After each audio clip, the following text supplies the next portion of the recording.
क्या आप हमें वापस घर ले जाने आए हैं?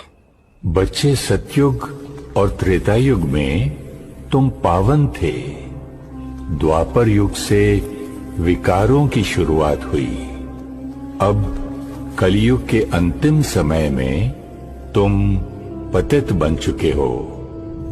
तुम्हें पतित से पावन बनाने, तुम्हें सर्व शक्तियों से संपूर्ण बनाने मैं तुम्हारी दुनिया में अवतरित होता हूँ। इसीलिए लोग कहते हैं जब जब धर्म की अति ग्लानि होगी परमात्मा सृष्टि पर अवतरित होंगे और कोटों में कोई ही उन्हें पहचानेंगे। हाँ बच्चे, यही वो समय। तो यहाँ बताया है कि मैं रोवत हूँ सृष्टि को। गरीबदास जी बता रहे हैं कबीर भगवान ऐसे बोला और सृष्टि रोवे मोहे। गरीबदास इस वियोग को समझ नहीं सकता कोई। मैं तुम्हारे लिए भटक रहा हूँ, कबीर परमेश्वर जी कहते हैं, और तुम मुझे ना पहचान कर इस काल के दूतों से चिपके हुए हो।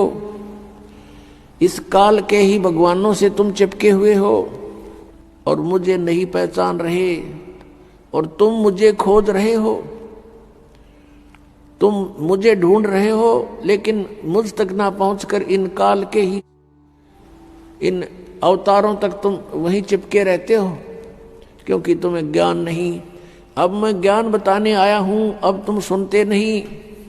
परमात्मा के न्याय स्थान को देखा नहीं है, जहां पर एक एक नए पैसे का अकाउंट आपने पूरा करना पड़ेगा। जो किसी का बुरा किया है, किसी का लिया है, दिया है, वह पूरा करना पड़ेगा तुमने। तो उसके लिए अब हम आपको एक परंपरा बताते हैं। ये ना समझना कि ये नियम सख्त है, ये बहुत आसान नियम बना दिया आपके। किसी से पैसे लेते हो फिर उसका देना पड़ेगा, ये कोई बड़कों का खेल है।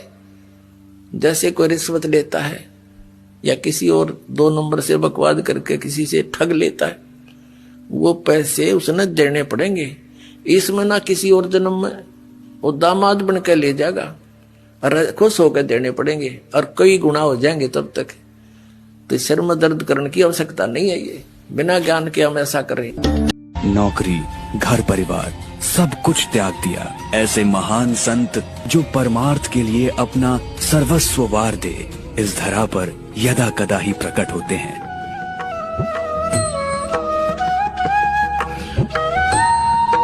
हम बात कर रहे हैं तत्वदर्शी सतगुरु रामपाल जी महाराज जी की, जिन्हें परमार्थ के मार्ग पर कदम रखने के बाद अनेकों संघर्षों का सामना करना पड़ा।